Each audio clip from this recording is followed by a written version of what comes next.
News 61 खबर आप तक। नमस्कार, आप देख रहे हैं न्यूज 61 और मैं हूं दीपक सिन्हा। कटिहार पुलिस को बड़ी कामयाबी मिली।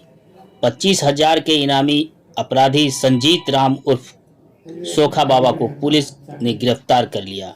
पिछले कई महीनों से कटिहार व्यवसायी जगत के लिए खोखा बाबा कारण बना हुआ था। आरक्षी अधीक्षक विकास कुमार ने बताया कि जेल से इलाज के बहाने बाहर आने के बाद खोखा बाबा सदर अस्पताल से भाग निकला था, जिसके बाद वह शहर में ही अपराध की वारदात को अंजाम दिया करता था।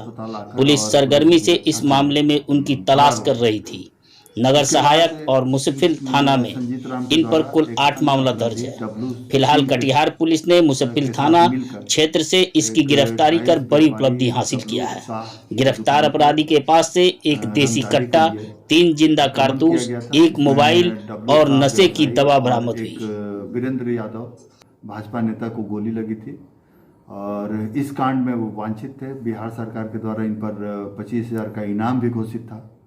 पुलिस अनुमंडल पुलिस पदाधिकारी कटिहार के नेतृत्व में लगातार छापामारी कर रही थी सूचना के आधार पर, और कल दिनांक 27-28 की रात्रि में गुप्त सूचना के आधार पर मुफस्सिल थानाध्यक्ष, नगर थानाध्यक्ष और पुलिस बल के द्वारा संजीत राम और सोखा बाबा को गिरफ्तार किया गया। जी, कुल कितने कांडों में वांछित और कुल कितने थानों से एफआईआर? संजीत राम कुल 7 कांडों में 8 कांडों में आरोप पत्रित रहे हैं और ये अंडर ट्रायल प्रिजनर थे, जिन पर स्पीडी ट्रायल के तहत मामला चल रहा था और गवाही पूरी की जा रही थी। इसी क्रम में ये इलाज के बहाने सदर अस्पताल आए और वहाँ से पुलिस अभिरक्षा से फरार हो गए। सब बरामदगी क्या हुआ? बरामदगी क्या हुआ? कौन से रंगदारी मांगने की अभी तक बात या किसी के द्वारा लिखित शिकायत नहीं की गई थी, लेकिन इनके डब्लू शाह के दुकान पर चढ़ने और रंगदारी मांगने के कारण एक भय व्याप्त था लोगों में। पुलिस अभिरक्षा से कब फरार हुए?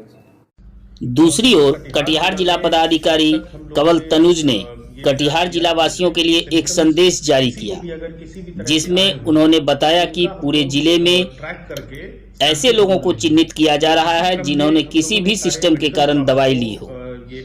इस क्रम में कुछ लोगों को चिन्हित किया जा चुका है, जिनका अभी स्क्रीनिंग होना और कुछ लोगों का हो भी चुका है, जिनकी रिपोर्ट नेगेटिव आई है। साथ ही उन्होंने लोगों से, विशेषकर जनप्रतिनिधियों से यह अपील की कि कहीं भी अगर उन्हें यह पता चलता है कि कोई व्यक्ति कहीं बाहर से आया हो तो इसकी सूचना अविलंब जिला प्रशासन को दे।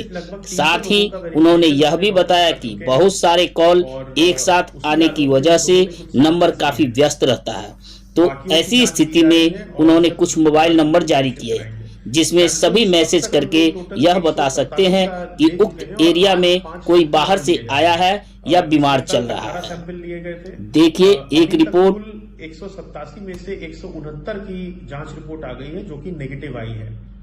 और अब हम लोगों का प्रयास है कि किसी भी तरह से कोई भी हमें रैंडम अगर किसी भी प्रकार का मामला समझ में आएगा या किसी में थोड़ा सा भी सिम्टम होगा तो हम लोग एग्रेसिव सैंपलिंग उसकी कराएंगे। सभी लोगों से मैं अनुरोध करना चाहता हूं कि इस वक्त हम लोग उस चरण में हैं जहां पे बहुत सतर्कता आवश्यक हो गई है, खासकर से सीमावर्ती जिलों में अब इस प्रकार के मामले सामने आए हैं, तो बहुत आवश्यक है कि हम लोग अब मूवमेंट को कंट्रोल करें। बाहर के जो मूवमेंट अंदर हो रहे हैं उस पर हम लोग सख्ती से नजर रखें। तो हम लोगों ने अपने तंत्र को इसके प्रति संवेदनशील करने का प्रयास किया है, आज सख्त निर्देश भी दिए हैं। लेकिन साथ ही साथ सभी कटिहार जिले वासियों से मैं ये अनुरोध करना चाहता हूं कि आप लोगों को किसी भी प्रकार से अगर ऐसी सूचना मिलती है कि कोई भी बाहर से व्यक्ति आए हैं, हम लोगों के बंधु जिनको किसी भी प्रकार के स्वास्थ्य संबंधी लक्षण हैं और वो किसी संकोचवश नहीं बता पा रहे हैं, तो उनके संबंध में हम लोगों को सूचना दीजिए। हम लोग पूरे सम्मान के साथ, पूरी संवेदनशीलता के साथ उन लोगों का स्वास्थ्य परीक्षण कराएंगे।